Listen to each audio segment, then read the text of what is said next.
Good morning all of you. आज admission of partner का नया टॉपिक ट्रीटमेंट ऑफ गुडविल लेकर मैं आपके सामने आया। उम्मीद है कि इसके पहले वाले वीडियो में आपने न्यू प्रॉफिट शेयरिंग रेशियो निकालना सीख लिया होगा और अब ट्रीटमेंट ऑफ गुडविल की बारी है। बहुत इजी टॉपिक है, बहुत इंपॉर्टेंट टॉपिक भी है। कुछ बारीकियों पे नजर रखेंगे, समझेंगे, उसके बाद इस टॉपिक में कोई खास चीजें बच नहीं जाती। सिंपल सी बात है। सबसे पहले तो हम यह जानते हैं, इसके पहले वाले चैप्टर्स में भी देख चुके हैं, वीडियोस में भी देख चुके हैं। जो नहीं देखे वो पहले वाली वीडियो जाकर देख सकते हैं कि गुडविल क्या होता है। गुडविल का मतलब जब आप समझ जाइएगा तो आपको ये पता होगा कि जो लोग पहले से काम कर रहे हैं फर्म में, जो ए और बी अगर पुराने पार्टनर हैं वो पहले से काम कर रहे हैं, तो उन्होंने प्रॉफिट के साथ साथ मार्केट में अपनी एक गुडविल भी बनाई है, अपनी एक रेपुटेशन भी बनाई है। और एक नया पार्टनर आएगा और उसे उस रेपुटेशन और गुडविल का फायदा मिलने वाला है। इसलिए नए पार्टनर जो आएंगे, जो भी बिजनेस में एडमिट होंगे, उनकी भी एडमिशन होगी, वो अपने कैपिटल के साथ साथ गुडविल का भी शेयर बिजनेस में देंगे। ठीक है। अब यह डिपेंड करता है पुराने पार्टनर पे कि उस गुडविल के पैसे का वो लोग क्या करें, उसे बिजनेस में रिटेन छोड़ दें या उसे विड्रॉ कर लें। वो डिपेंड करता है कंडीशन पे, वो डिपेंड करता है सिचुएशन पे, वो केस पे डिपेंड करता है, इंफॉर्मेशन पे डिपेंड करता है जो क्वेश्चन में गिवन होगी। हम लोग क्या देखेंगे? हम लोग सबसे पहले यह देखेंगे कि जब नए पार्टनर का प्रवेश होता है तो गुडविल की ट्रीटमेंट क्या होती है। गुडविल कंप्यूट करने आई थिंक सबको आता होगा। 3 मेथड्स होते हैं, average profit method, super profit method और कैपिटलाइजेशन मेथड, जिसमें कैपिटलाइजेशन में भी 2 मेथड्स आते थे, कैपिटलाइजिंग एवरेज मेथड और कैपिटलाइजिंग सुपर प्रॉफिट मेथड। तो ये सब आप चीज कर चुके हैं। अब बारी है एडमिशन में, जब किसी पार्टनर की एडमिट होती है, जब कोई नए पार्टनर में प्रवेश करते हैं बिजनेस में, तब गुडविल की ट्रीटमेंट क्या होती है। जो गुडविल वो बिजनेस में लेकर आते हैं, पुराने पार्टनर उसके ट्रीटमेंट कैसे करते हैं। तो सबसे पहले तो इस गुडविल में हम लोग इसको 2 भागों में बांटेंगे। 2 भागों में क्यों बांटेंगे? क्या ये जरूरी है कि हमेशा नए पार्टनर अपने हिस्से की जो गुडविल है उसे कैश में ले आए? हो सकता है वो लेकर आए, हो सकता है वो लेकर ना आए। If new partner brings goodwill in cash, that amount is called premium for goodwill. याद रखिए, if new partner brings goodwill in cash, that amount of goodwill is known as premium for goodwill. Firm की जो भी goodwill होगी उसमें जितना हिस्सा profit का मिल रहा है नए पार्टनर को, न्यू पार्टनर की जो भी प्रॉफिट शेयरिंग रेशियो है उसके अनुसार वो गुडविल का पैसा बिजनेस को देने के लिए बाध्य है, उसे देना ही देना है। और अगर वो नहीं देगा तो हम उसके कैपिटल से ले लेंगे, लेकिन देना है उसे। हो सकता है अपने कैपिटल लेकर ना आए, हो सकता है बिना कैपिटल का आप बिजनेस में प्रवेश करें, ठीक है, ये एक्सेप्टेबल है। लेकिन बिना गुडविल के आप बिजनेस में पार्टनर नहीं बन सकते, ठीक है।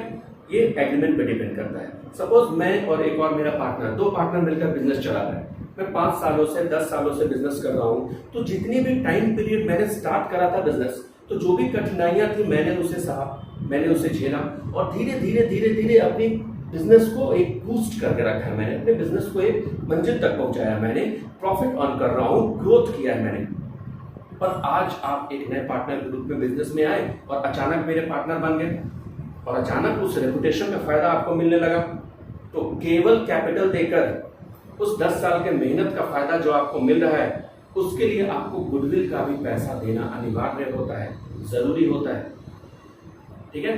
अब डिपेंड करता है कि जो न्यू पार्टनर है वो गुडविल का पैसा कैश में लाता है, अपने हिस्से का गुडविल कैश में लाता है, या वो कैश में लाने में असक्षम है, वो कैश में नहीं ला पाता है। तो दोनों ही केस के बारे में देखेंगे। उसके बाद क्या देखना होता है, जो गुडविल का पैसा नए पार्टनर ने दिया पुराने पार्टनर को, क्या पुराने पार्टनर उसे विड्रॉ कर लिए या बिजनेस में उन्होंने रिटेन करा। तो इन सब टॉपिक को हम लोग देखेंगे। तो सबसे पहले तो आप ये नोट डाउन कर लो कि गुडविल में कितने टाइप्स हम लोगों को पढ़ना है। सबसे पहले क्या देखना है, if new partner brings amount of goodwill और share of goodwill in cash. If new partner does not bring premium in cash, means if new partner does not bring the amount of goodwill in cash, then what shall we do? क्या करना होगा हमें? इन दोनों treatment को हम लोग देखेंगे। ठीक है, तो सबसे पहले क्या होता है, सबसे पहले यह देखेंगे कि जब नया पार्टनर गुडविल का पैसा कैश में लाता है, गुडविल का अपना हिस्सा कैश में लाता है। सपोज आपने किसी भी मेथड से, चाहे वो एवरेज प्रॉफिट मेथड है, चाहे वो सुपर प्रॉफिट मेथड है, चाहे वो कैपिटलाइजेशन मेथड है, किसी भी मेथड से आपने गुडविल को वैल्यू कर लिया है और पूरे फॉर्म का गुडविल 1 लाख रुपए आया। ये मैं सपोज कर रहा हूं, ये मेरी एजम्पशन। तो पूरे फर्म की गुडविल 1 लाख रुपए आई और जो नए पार्टनर सी बिजनेस में प्रवेश कर रहे हैं वो 1/5 के लिए आ रहे हैं। अब जरा खुद सोचिए, if the value of goodwill of the firm is rupees 1 lakh and the share of new partner is 1/5, then what amount shall he bring? कितना रुपया उनको लाना चाहिए? उन्हें लाना चाहिए 1 लाख का 1/5, that is 20,000 rupees। ठीक है, मान लेते हैं कि नया पार्टनर अपने हिस्से का कैपिटल 5 लाख और अपने हिस्से का गुडविल जो कि अभी आपने कैलकुलेट किया 1 लाख का 1/5 20,000 रुपया उसने बिजनेस को दिया। बिजनेस की कितनी कैश बढ़ी? 5 लाख रुपया उसकी कैपिटल और 20,000 गुडविल। ठीक है, तो उसने बिजनेस को टोटल 5,20,000 रुपीज दिया, जिसमें उसने क्लासिफाई कर रखा है कि out of 5,20,000 5 lakh is for my capital and 20,000 is for my premium of goodwill। 5 lakh रुपए मेरी पूंजी है और 20,000 रुपया गुडविल ख्याति। पुराने पार्टनर क्या करेंगे? उस 20,000 को वो अपने पार्टनर्स कैपिटल में डिस्ट्रीब्यूट कर लेंगे इन सैक्रिफाइसिंग रेशियो। नए पार्टनर के आने से पुराने पार्टनर में जिस पार्टनर को सैक्रिफाइस करना पड़ रहा है, इधर it may be A, it may be B और it may be A and B both. अगर केवल ए सैक्रिफाइस कर रहा है तो that 20,000 will be credited to A's capital only। अगर सी के आने से केवल बी सैक्रिफाइस कर रहा है तो 20,000 will be credited to B's capital only। और अगर सी के आने से ए और बी दोनों को सैक्रिफाइस करना पड़ रहा है तो इस 20,000 को ए और बी दोनों को सैक्रिफाइसिंग रेशियो में बांट देंगे। ठीक है, सैक्रिफाइसिंग मतलब acquiring ratio. Difference between old ratio and new ratio is called sacrificing ratio। If new ratio is not given, then old ratio he sacrificing ratio होता है। ये बात को भी याद रखिए। If new ratio is not given, we will have to calculate new ratio। You will calculate new ratio first, then you will deduct new ratio from old ratio, then the answer that you get is old ratio only। old ratio ही होता है। इसलिए एक trick अपने दिमाग में बैठा लीजिए कि if new ratio is not given तो ओल्ड रेशियो ही सैक्रिफाइसिंग रेशियो होता है। ओल्ड रेशियो में ही हम लोग गुडविल के प्रीमियम को डिस्ट्रीब्यूट करते हैं। कब? जब न्यू रेशियो नहीं दिया होगा। नया पार्टनर आया, 5 लाख रुपया कैपिटल और 20,000 रुपया प्रीमियम लाया। एंट्री क्या होगी? बिजनेस की कितनी कैश बढ़ी? 5,20,000 रुपया। तो एंट्री क्या करेंगे? Bank account debit 5,20,000।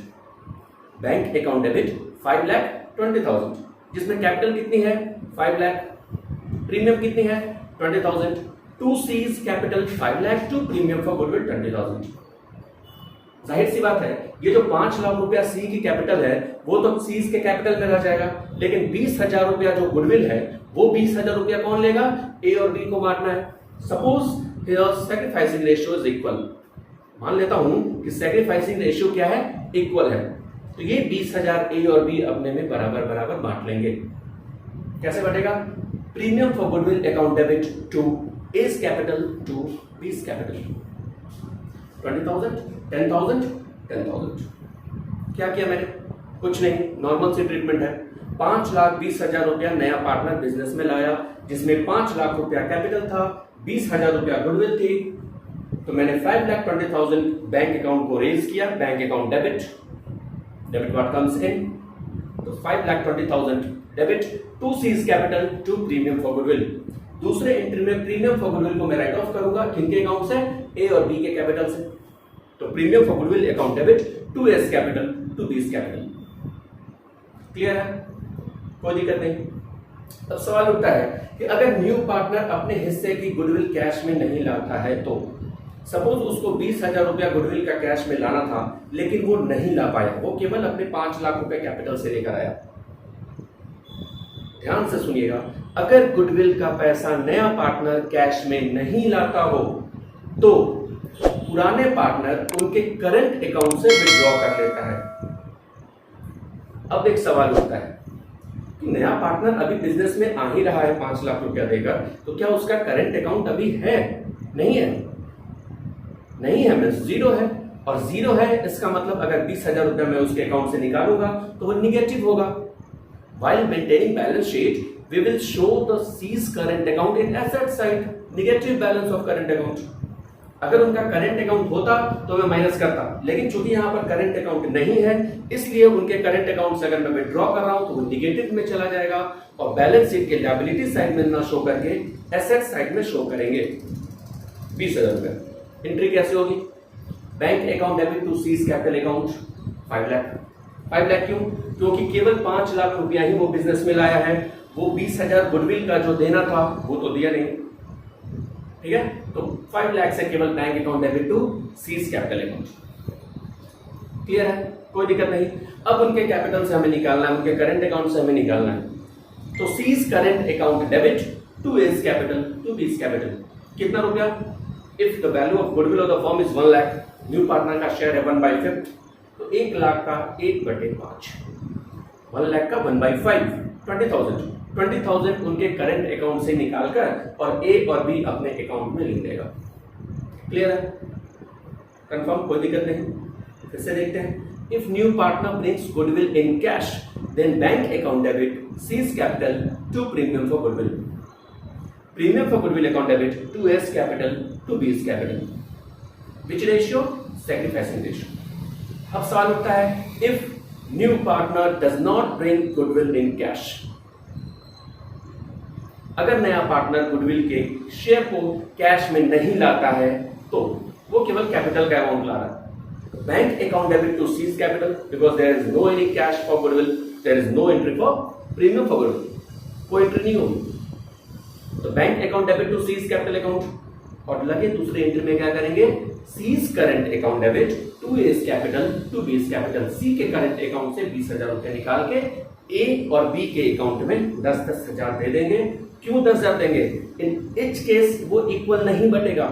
मैंने यहां पर एज्यूम करा है यहां पर सैक्रिफाइसिंग रेशियो इक्वल है। आप सैक्रिफाइसिंग रेशियो कैलकुलेट करोगे, formula is old ratio minus new ratio, और अगर न्यू रेशियो नहीं दिया हुआ है तो ओल्ड रेशियो ही सैक्रिफाइसिंग रेशियो होता है। उसी रेशियो पे यहां हम डिस्ट्रीब्यूट कर देंगे। क्लियर? तीसरी सवाल यह उठती है कि अगर उस गुडविल के अमाउंट को पुराने पार्टनर विड्रॉ करना चाहें तो क्या करेंगे? अगर उस गुडविल को पुराने पार्टनर विड्रॉ करना चाहेंगे तो एक नॉर्मल सी ड्राइंग्स की एंट्री आप लोग कर सकते हैं। A's capital account debit, B's capital account debit to cash account. Goodwill नहीं लिखेंगे क्योंकि गुडविल अकाउंट को मैंने रेज ही नहीं किया है। गुडविल अकाउंट को तो मैंने रेज नहीं किया है। फर्स्ट एंट्री में अगर प्रीमियम फॉर गुडविल को आपने रेज किया है तो सेकंड एंट्री में ही प्रीमियम फॉर गुडविल को डेबिट करके आपने विड्रॉ भी कर दिया, आपने उसको राइट ऑफ कर दिया। तो फिर से गुडविल अकाउंट को रेज करने की आवश्यकता नहीं है because the premium for goodwill amount has already been credited to capital account and if any partner want to withdraw that amount of goodwill then he will withdraw the amount of goodwill in cash, it means drawings। तो केवल drawings की normal सी entry आपको pass करनी है। A's capital account debit, B's capital account debit to cash account. कभी कभी आपको confuse करने के लिए दे देगा कि ए विथड्रॉज 50% ऑफ हिज गुडविल। कैसी कंफ्यूजन? ए को टोटल गुडविल कितना मिला था दोस्तों? मात्र 10,000 रुपया। तो 10,000 का 50% को विड्रॉ कर लेगा, 5,000 की एंट्री आप कर दीजिए। A's capital account debit to cash account 5,000, B के अकाउंट में कोई छेड़छाड़ नहीं होगी। अगर उसे गुडविल का पैसा मिल रहा है तो उनके अकाउंट में मैं क्रेडिट कर रहा हूं, अगर गुडविल का पैसा उनके अकाउंट से मैं निकाल रहा हूं तो उनके अकाउंट में डेबिट कर दूंगा। That's it. Her question arises. एक क्वेश्चन यहां पे और होता है, अगर पहले से गुडविल बैलेंस शीट के एसेट साइड में दिया हुआ है तो क्या करेंगे? तो ये चीज हम लोग पहले से पढ़ चुके हैं इसके पहले वाले चैप्टर में, change in profit sharing ratio among existing partner में। If goodwill already appears in the asset side of balance sheet at the time of reconstitution of firm, then the amount of goodwill that appeared in the asset side of balance sheet will be written off by old partners। Goodwill को capital loss की तरह treat करते हुए उसे partners' capital के account में debit करते हुए गुडविल को राइट ऑफ कर देंगे। Entry shall be A's capital account debit, B's capital account debit to goodwill. इस तीनों केस के एंट्री को मैं आपके सामने अभी लिखवाऊंगा। जनरल एंट्री में आपको लिखवा दूंगा, आप उसे नोट कीजिएगा, उससे क्वेश्चंस बनाइएगा और जो भी प्रॉब्लम आएगा शेयर कीजिएगा। काफ़ी इंटरेस्टिंग टॉपिक है, काफ़ी इजी टॉपिक है, बहुत ही छोटे समय में आप इसको सॉल्व कर सकते हैं। गुडविल कैश में लाता है, गुडविल कैश में नहीं लाता है, दोनों की अलग अलग एंट्री है। कैश में लाए अथवा ना लाए, अगर पुराने पार्टनर उसको विड्रॉ करते हैं उसकी अलग एंट्री है। अगर goodwill already appeared in the balance sheet हो उसकी अलग एंट्री है, और सारी एंट्री आप लोग डिस्कस कर चुके हैं। तो कोई डाउट होना नहीं चाहिए, बहुत ही पहाड़ के है नहीं, बहुत छोटी सी टॉपिक थी जो आप लोग कर चुके हैं। और इसके पहले अगर कोई डाउट हो, सैक्रिफाइसिंग रेशियो कैसे निकलता है या न्यू रेशियो कैसे निकलता है, तो आप लोग कमेंट में बता सकते हो। हालांकि इसके पहले वाले वीडियो में मैं वो क्लियर कर चुका हूँ, और मैं कमेंट बॉक्स में डिस्क्रिप्शन में मैं उसका लिंक भी शेयर कर दूंगा। अगर आप उसे जाकर देख सकते हैं तो देखिए, हेल्प लीजिए, और उसके बाद इस वीडियो को देखिए ताकि समझने में आसानी हो। उम्मीद करता हूँ कि ये प्रॉब्लम आपको नहीं होगा, आप आसानी से समझ सकते हो। तो चलिए उस जनरल एंट्री को नोट करते हैं, उसके बाद फिर अगले टॉपिक के साथ मिलेंगे। ठीक है, नोट करते हैं। चलिए एक बार जर्नल एंट्री पे नज़र दे लेते हैं। सबसे पहले when new partner brings goodwill in cash, जो हमारा फर्स्ट टॉपिक था, अगर नया पार्टनर गुडविल का अमाउंट कैश में लाता है तो bank account debit to new partner's capital to premium for goodwill account. मैंने एग्जांपल लिया था 5,20,000 का, तो bank account debit will be 5,20,000 to new partner's capital account 5 lakh to premium for goodwill account 20,000। Clear है?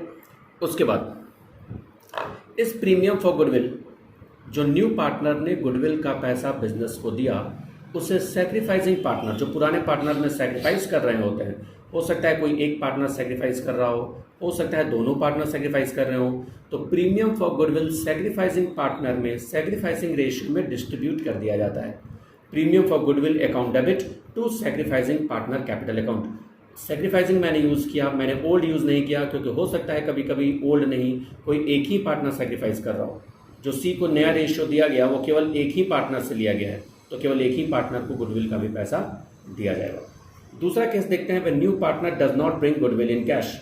अगर नया पार्टनर गुडविल को cash में नहीं लाता है तो bank account debit to new partner's capital account और new partner's current account debit to sacrificing partner capital account. मतलब साफ है, गुडविल का पैसा आपको लाना है तो लाना है।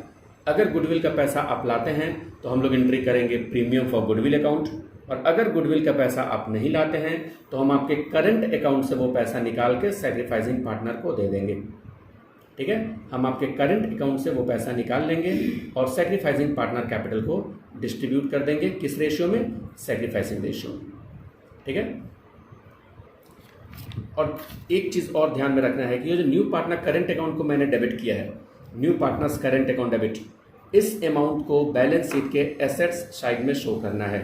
तो ये पूरा नोट कर लीजिए आप लोग, और नीचे का जो नोट मैंने दिया है उसे भी कर लीजिएगा। आप क्लियर है?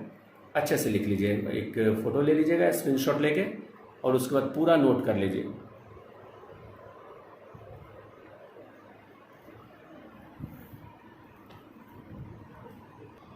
अब आगे बढ़ते हैं।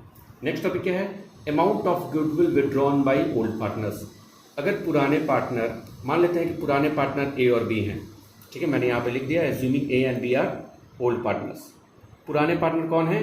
ए एंड बी। अगर उन्होंने यह तय किया कि गुडविल के पैसे को विड्रॉ करते हैं, इधर 20%, 50%, कभी कभी पूरे गुडविल का पैसा लोग विड्रॉ कर लेता है, तो जितने अमाउंट को लोग विड्रॉ करें उतने अमाउंट से एक नॉर्मल सी ड्राइंग्स की एंट्री आप लोग कर दीजिएगा। एस कैपिटल, अगर केवल ए विड्रॉ करेगा तो एस कैपिटल टू कैश, अगर बी विड्रॉ करेगा तो बीस कैपिटल टू कैश, और अगर दोनों करेंगे तो A's capital account debit, B's capital account debit to cash. याद रखें, टू कैश लिखना है, ना कि गुडविल लिखना है। ठीक है, और नेक्स्ट क्या है? Goodwill already appears in the balance sheet. Reconstitution के टाइम पे अगर partners capital account liability side में और गुडविल एसेट साइड में हो, रिकंस्टिट्यूशन के टाइम पे अगर गुडविल एसेट साइड में हो तो उसकी एंट्री क्या कर देंगे? Old partners' capital account debit to goodwill account. यहां पर मैं गुडविल लिख रहा हूं, यहां पर मैंने कैश लिखा था, दोनों का मतलब समझिएगा। गुडविल लिखने का मतलब गुडविल अकाउंट अभी भी बैलेंस शीट में है और उसको राइट ऑफ करना है, इसलिए मैंने टू गुडविल लिखा है। और ये जो होता है वो ओल्ड रेशियो में होता है। अभी तक जो भी ट्रीटमेंट हम लोग किए थे वो सैक्रिफाइसिंग रेशियो में गुडविल का कर रहे थे, लेकिन अगर बैलेंस शीट के एसेट साइड में कोई गुडविल हो उसको ओल्ड रेशियो में राइट ऑफ करते हैं। यहाँ पर कैश क्यों लिख रहे हैं? क्योंकि जो पैसा ये लोग विड्रॉ कर रहे हैं, भले ही वो गुडविल का पैसा हो, लेकिन गुडविल अकाउंट को ऑलरेडी आपने पीछे राइट ऑफ कर दिया है। गुडविल को रेज किए थे और गुडविल को कैपिटल अकाउंट में डिस्ट्रीब्यूट करते समय डेबिट भी कर दिए थे, तो क्रेडिट भी हुआ, डेबिट भी हुआ। वो तो गुडविल अकाउंट है नहीं मेरे पास, रेज भी हुआ, राइट ऑफ भी हो गया, इसीलिए मैंने कैश लिखा। लेकिन इस केस में गुडविल अभी मेरे बैलेंस शीट के एसेट साइड में है। Goodwill already appears in balance sheet, अभी भी वो बैलेंस शीट के एसेट साइड में है, रहेगा तो टू गुडविल लिख के मैंने उसको हटा दिया। अब अगले बैलेंस शीट में ये नहीं होगा। That's it. चलिए, तो आप लोग का क्लियर हो गया। जर्नल एंट्री भी आपने कर लिया। एडमिशन चैप्टर में गुडविल से रिलेटेड इतने ही पॉइंट्स पढ़े। क्या क्या था? Number 1, when new partner brings goodwill in cash. Number 2, when new partner does not bring goodwill in cash. Number 3, if share of goodwill has been withdrawn by old partner. And number 4, if goodwill already appeared in the balance sheet. इन चारों case को आप लोगों ने कर लिया और कुछ है नहीं, बहुत आसानी से कर लिया होगा। तो चलिए, क्वेश्चन बनाइए, जो भी प्रॉब्लम होगा पूछिए। अगर किसी प्रकार से कोई ट्रिक जानना हो तो उसके बारे में ही पूछिए। अगर किसी टॉपिक पे फंस रहे हैं उसके बारे में पूछिए, ठीक है? तो क्वेश्चन बनाइए, जो प्रॉब्लम होगा उसे सॉल्व कीजिए और चैनल को सब्सक्राइब कीजिए ताकि कॉमर्स से रिलेटेड, अकाउंट से रिलेटेड और भी जानकारी आपको मिलते रहे। सब्सक्राइब कर लीजिए, शेयर कीजिए और बेल आइकन को प्रेस कर लीजिएगा ताकि हर नोटिफिकेशन आपको मिलते रहे। चलिए, लक्ष्य कॉमर्स की तरफ से शुक्रिया, फिर मिलेंगे आपसे।